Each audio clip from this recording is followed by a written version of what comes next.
Hey there, and welcome back to Tim Talks Cooking. Today we are talking keto Parmesan crisps, and you are going to love this little recipe. I'll tell you what, I was reading Facebook this morning and I see a bunch of people for some reason talking about these little Parmesan chips you can buy at the big surface stores like Walmart and Meijer, for example. And of course you can buy these products. God only knows what's in them. I read the list of ingredients and definitely the nutritional information about them. And if they're no carb or very low carb, go ahead and eat them. But I'm going to show you today how to make them really inexpensively, really deliciously, without any problem, without any ingredients that you can't pronounce or don't know what they are. This is very easy. It takes less than 10 minutes, and we're going to make us some really delicious little cheese chips. Let's get started. These are the ingredients I'm going to use to show you how to make these chips today. But the only one you really actually need is Parmesan cheese. I have here 3/4 cup or 12 tablespoons of Parmesan cheese that's been grated. I also have here 2 slices of cheese. This is Colby and this is Swiss cheese. You can really use any sliced cheese that you like, provolone or mozzarella or cheddar, whatever you like. You could use that to make chips with that. I also have some thinly sliced garlic and some thinly sliced hot peppers. These are Serrano chilies that were frozen, and I'm going to use them to make some nice hot chips.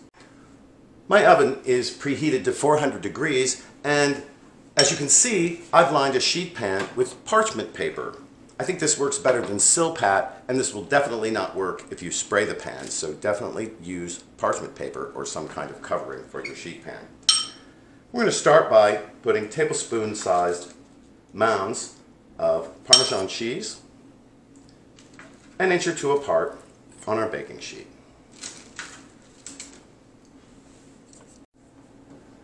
You should know that you can actually make the mounds of cheese just about any size you want. I've chosen a tablespoon because it makes nice, neat piles, and also because it uses a reasonable amount of cheese. Now, we can bake them just like this, and we're going to end up with some lovely little Parmesan cheese chips. We might want to, you don't really have to do this, but you want to spread them out a little bit with the back of your spoon.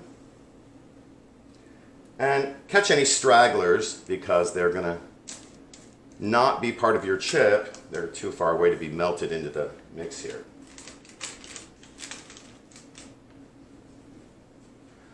We can flavor these chips. We don't have to, but we can, by putting a little slice of garlic on. You could use a slice or 2. You could also toss in some garlic powder. I would think about 1/4 teaspoon for this amount. And we can also flavor them with our Serrano chilies. Or both, as you can see. I think that's going to be delicious. We like hot stuff in our house, so I'm not too shy with the chilies. Put a couple of chilies on there. You don't want to put too many because they're wet and they will interfere a little bit with the baking. That's all right, we just bake them for a few seconds longer.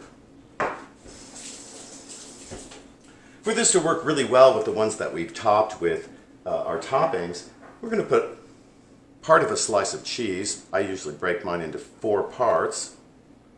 Some people cut them exactly. I don't like to have waste like that, so I'm just going to put these little squares right on top of them. My crackers are not going to come out perfectly round, and I really don't care. And there you have it. This last one, I mounted a little more Parmesan cheese on top so it would melt nicely, and these are ready to go into my 400-degree oven for 7 to 8 minutes, maybe 9 minutes. Keep an eye on them, and I think you'd be surprised when we pull them out what they look like, and especially once they cool off, how lovely they are. I've just pulled these out of the oven and put them on a wire rack to cool. Look at how great they are. These are going to turn out to have kind of a lacy look to them. These are going to be crunchy and lovely. You can see some browning has taken place here and there. And the ingredients that we put in there, the peppers and the slices of garlic, they're really well encased. These are going to be great. We're going to let them cool for about 5 to 10 minutes. Well, all right, let's give them a taste here. These have cooled off completely. I'm going to try one of the ones that has a slice of garlic in it. I think that would be just delicious. Oh yeah. There's just a little bit of a crunch, kind of chewy. Now, if yours turn out too chewy for your liking, stick them back in your 400-degree oven for a minute or 2 and bring them back out, let them cool completely, and they'll be a little more brittle. I can really see dipping this into a salsa or guacamole or something. It's just delicious. Listen, thanks so much for joining us here today at Tim Talks Cooking. Before you go, please don't forget to like, share, comment, and especially subscribe. That helps my channel grow, and it also helps you find my videos, which come out a couple of times a week, actually. So click that notifications bell that you see on your page. Anyway, we'll catch you next time. Tim Talks Cooking.